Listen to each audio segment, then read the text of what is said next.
Ni Toman ni tadi. Toman dia tak. Anak Toman. Pi pun lambat main ke 7 pun main. Balik kerja ni. 4-2 habis. Jani tak habis. Jani kan ada apa kan? Dia nak ambil ni tapi dia tak mau makan. Tak tunggu Zat. Nak kena bus bait ni. Wah, dia tak mau ambil ah.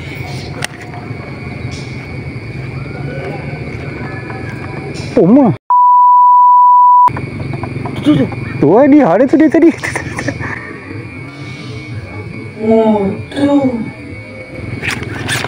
Kena. Dia ambil kau.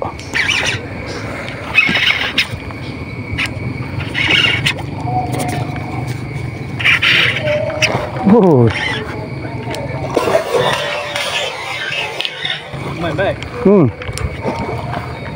Beli dah. Beli. Apa ni ambil? Beli. Nampak hai, hampa main makan tu boy. Kami pembawa rezeki. Sat dia kuat lagi ni boy. Rek mesin ni dah tak kuat dah. Orang kuat dia lompat tu.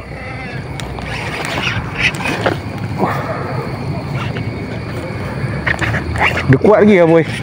Oh, makin fit sikit tak kuat.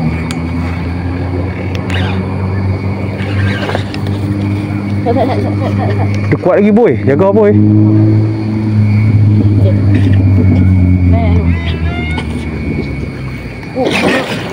Tak sangat kan?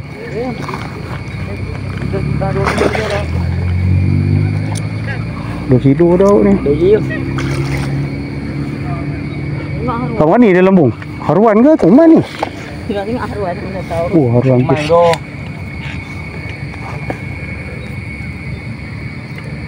Tulis tu. Dia kuat lagi. Mau sekejap pun main. Lambung ah.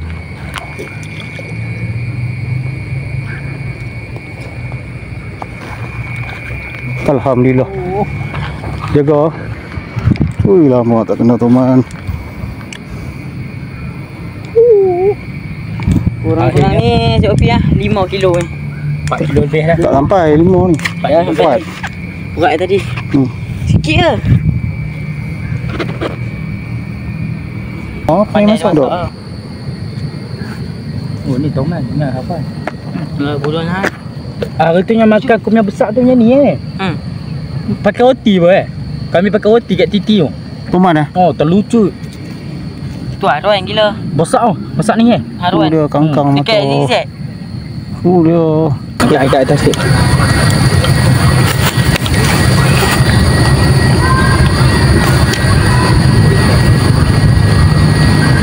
Hakam dekat je. Sama dekat. Gila berat ni. 5 kilo tu. Dah.